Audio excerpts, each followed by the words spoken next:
New details about a weapons scare at Denver's Skinner Middle School. 3 boys in police custody now after classmates turned them in for bringing guns and a smoke bomb to school. We have team coverage digging into today's incident. 7 News reporters Lance Hernandez and Jennifer Kovaleski, both at the school. Lance, police and school officials said these boys were in custody in a matter of minutes. It didn't take long at all, Eric. The students who saw those weapons notified administrators. Security then swiftly placed this school under lockdown and called police. Responding officers found those weapons and took 3 young boys into custody. It was really scary because we were just in the middle of class. Elias Paris was in the school library when the lockdown order was issued. Safety and security was like, this is not a drill. He and nearly 50 other students were herded into a nearby lab and told to take cover. Thank God that they didn't shoot anybody. Paris's grandmother left shaken by what happened. Where did these kids get these guns?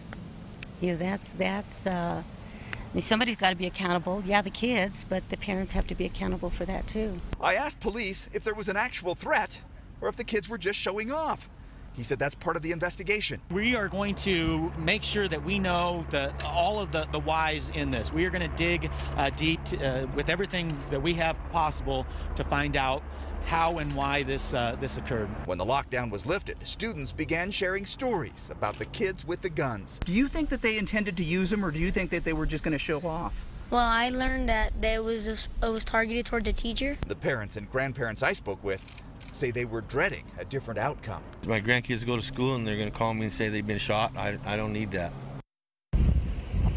Now, we've learned that police are spreading their dragnet, bringing in more students for questioning. Parents telling us they're grateful that this ended peacefully. One of them even sharing some of the text messages she got from her daughter during that ordeal.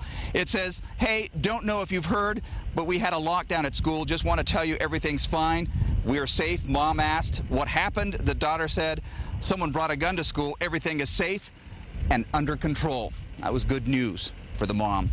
Reporting live in Northwest Denver, Lance Hernandez, 7 News. That's the text you want to see, that's for sure. Our team coverage continues with 7 News reporter Jennifer Kovaleski. And Jen, some parents at Skinner are upset with how much time it took to learn what was going on.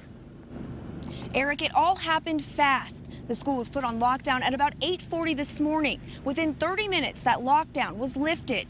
DPS says all protocols were followed, but some parents say they never heard from the school about what was happening. But I got no phone call from the school at all, none. Kenneth Avila's 14-year-old son goes to Skinner Middle School. He says he learned about what was happening from a friend. I've called the school 20 times. Called my son's phone, no answer at all. In a panic, he rushed to the school to make sure his kid was okay. I don't know if it's their protocol not to worry the parent, but I am a parent and I am worried. My concern is that we weren't notified sooner. Denver Public Schools says all protocols were followed.